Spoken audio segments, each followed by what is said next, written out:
Hi friends, இன்றைக்கி நம்ம சேனலில் காசி அல்வா பார்க்க போகிறோம். வாயில் போட்ட உடனே கரைஞ்சிருங்க, அந்த அளவுக்கு அவ்வளோ டேஸ்டியாக இருக்கும். எப்படி செய்கிறதுன்னு பார்க்கலாம் வாங்க, வீடியோக்குள்ளே போகலாம்.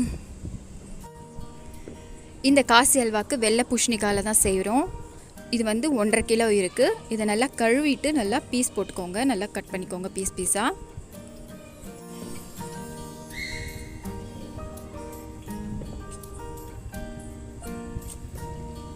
இதை நல்லா கட் பண்ணிவிட்டு இப்போ பாருங்கள், இந்த விதையெல்லாம் எடுத்துடணும். விதையை எடுத்துகிட்டு தோலை நீக்கிட்டு இதை கழுவி எடுத்து வச்சுருக்கேன். இதை நல்லா துருவி எடுத்துக்கலாம். இப்போது இந்த மாதிரி சின்ன சின்ன ஹோல்ஸ் இருக்கிற மாதிரி நான் பார்த்துக்கோங்க துருவுறதுக்கு. கேரட் துருவுறது வந்து ரொம்ப பெருசாக இருக்கும் ஹோல்ஸு, அந்த ஹோல்ஸ் வேண்டாம். இந்த மாதிரி பொடிசாக இருக்கிற மாதிரி பார்த்துக்கோங்க, அப்போ தான் அல்வா வந்து நல்லா டெக்ஸ்சர் நல்லா வரும். இப்போ வந்து எல்லாத்தையும் இந்த மாதிரி துருவி எடுத்துக்கோங்க. இப்போ எல்லாத்தையும் நான் துருவி எடுத்துருக்கேன். பாருங்கள் எவ்வளோ தண்ணி விட்டுருக்குன்ட்டு. இதை நம்ம ஒரு துணியில் வச்சு நம்ம வடிகட்ட போகிறோம். கீழே பாத்திரம் வச்சுருக்கேன், மேலே வடிகட்டி வச்சுருக்கேன். இப்போ வந்து இது மேலே நம்ம ஏதோ ஒரு கிளாத் வச்சுக்கோங்க, காட்டன் கிளாத் மாதிரி. இப்போ இந்த துணியில் நல்லா வடிகட்டி எடுத்துக்கலாம். இந்த தண்ணி நமக்கு தேவைப்படும், கொட்டிடாதீங்க. இப்போ காயோடு சேர்த்து நம்ம நல்லா வடிகட்டிக்கோங்க.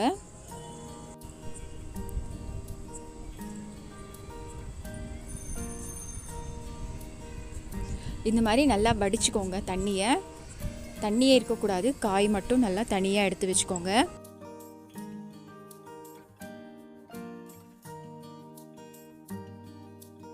இப்போ நல்லா வடித்து எடுத்தாச்சு. இப்போ தண்ணி வந்து நமக்கு தேவைப்படும், அதனால் தண்ணி அப்படியே இருக்கட்டும்.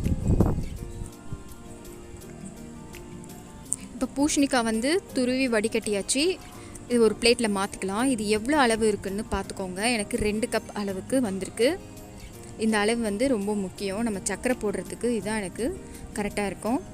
இப்போ ஒரு கடாயில் நம்ம இதை வதக்கி விட போகிறோம். 1 டீஸ்பூன் அளவுக்கு நெய் சேர்த்துட்டு,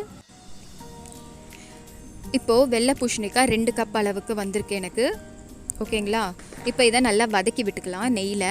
ஃபஸ்ட்டு நெய்யில் நல்லா வதக்கிக்கோங்க, பச்சை வாசனை போகணும். இப்போ பூசணிக்காவை நல்லா வதக்கி விட்டுக்கோங்க. நல்லா வதக்கும்போது இந்த வாசனை வரணும், நெய் வாசனை வரணும். அந்தளவுக்கு வதக்கி விட்டுக்கோங்க. ஒரு 5 நிமிஷம் போல் வதக்குனா போதும்.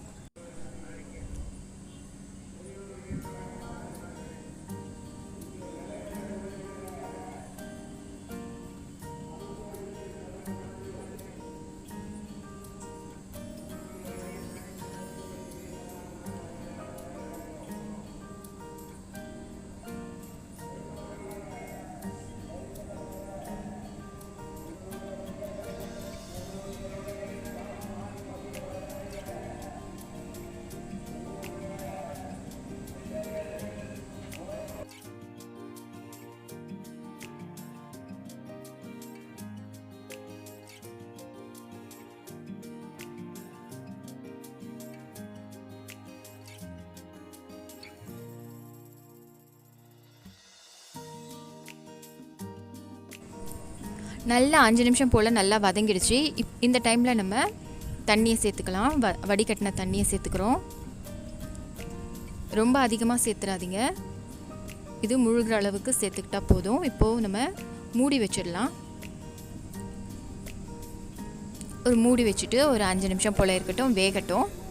நல்லா தண்ணியெல்லாம் நல்லா அப்சர்வ் பண்ணிக்கும், அந்த அளவுக்கு நம்ம கொஞ்சம் நேரம் வெயிட் பண்ணலாம். இதில் குங்குமப்பூ சேர்த்துக்கலாம். சுடு தண்ணியில் நான் இப்போ ஊற வைக்கிறேன். கொஞ்சமாக போட்டு ஊற வச்சுக்கோங்க, நல்லா கலர் வரும். இப்போ 5 நிமிஷம் ஆயிருக்கு. இப்போ பார்த்திங்களா, தண்ணியெல்லாம் நல்லா சுண்டிருக்கு. இப்போது 5 நிமிஷம் போல் அப்படியே இருக்கட்டும், இன்னும் தண்ணி கொஞ்சம் சுண்டட்டும். சர்க்கரை சேர்த்துக்கலாம். நம்ம 2 கப் அளவுக்கு பூசணிக்காய் இருந்தது, துருவின அளவுக்கு தான் நம்ம சர்க்கரை சேர்க்கணும். ஓகேங்களா? இப்போ துருவின அளவு வந்து எனக்கு 2 கப் அளவுக்கு இருக்குது. இப்போ 2 கப்புக்கு நம்ம சர்க்கரை சேர்க்கணும்.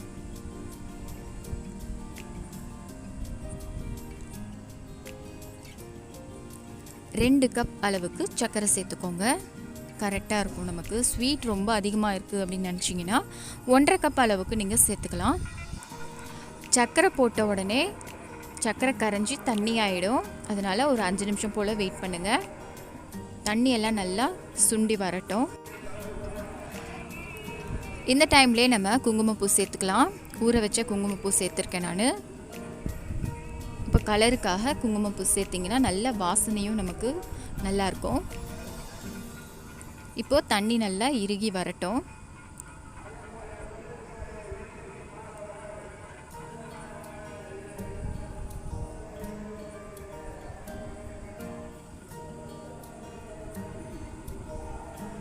அந்த குங்குமப்பூ போட்ட உடனே நல்ல ஒரு கலர் நல்லா மாறி இருக்கு. நல்ல கலர் டெக்ஸ்சர் நல்லா இருக்கு.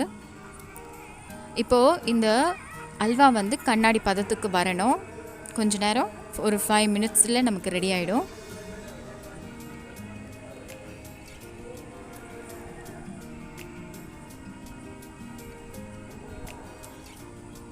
இதில் ஏலக்காய் தூள் சேர்த்துக்கோங்க. விருப்பப்பட்டால் ஏலக்காய் தூள் சேர்த்துக்கோங்க, இல்லைனாலும் பரவாயில்லை.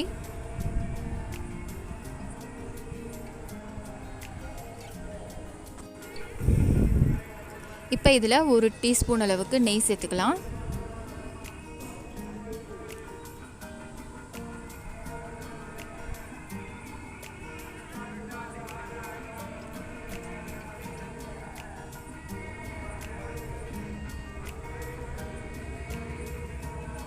நல்லா சுண்டி வரட்டும்.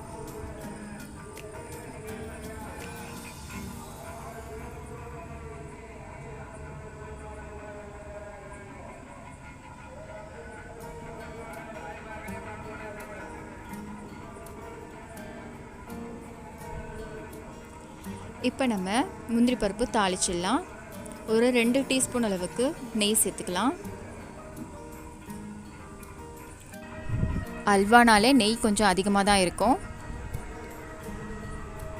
இப்போ வந்து உங்களுக்கு முந்திரி பருப்பு எவ்வளோ தேவையோ அந்த அளவுக்கு நீங்கள் முந்திரி பருப்பு சேர்த்துக்கோங்க. இப்போது சிம்மிலேயே வச்சுட்டு நல்லா கோல்டன் ப்ரௌன் ஆகட்டும். தீயை கொஞ்சம் அதிகமாக வச்சுட்டிங்கன்னா முந்திரி பருப்பெல்லாம் கருத்து போயிடும். லோ ஃப்ளேம்லேயே வச்சுக்கலாம். இப்போ பாருங்கள் நல்லா கோல்டன் ப்ரௌன் ஆகிடுச்சு. இப்போ நம்ம அல்வாவில் சேர்த்துடலாம். சேர்த்துட்டு நல்லா ஒரு 2 to 3 மினிட்ஸ்க்குள்ளே நமக்கு ரெடி ஆகிடும். நல்லா அல்வா வந்து நல்லா சுருளை வரணும். தண்ணியெல்லாம் நல்லா சுண்டி நல்லா சுருளை வரணும். நெய் நம்ம போட்ட நெய் வந்து நல்லா பிரிஞ்சு வரணும். அந்தளவுக்கு நம்ம வெயிட் பண்ணலாம். நம்ம ஊற்றின நெய்ங்கெல்லாம் நல்லா பிரிஞ்சு நல்லா வரணும். இப்போ பாருங்கள் நல்லா சுருளை வந்துருச்சு. இப்போ நம்ம ஸ்டவ் ஆஃப் பண்ணிடலாம். நல்லா சூப்பரான டேஸ்டியான காசி அல்வா ரெடி ஆயிடுச்சு. நீங்களும் ட்ரை பண்ணி பாருங்கள். உங்கள் வீட்டில் இருக்கிறவங்களுக்கும் விரும்பி சாப்பிடுவாங்க.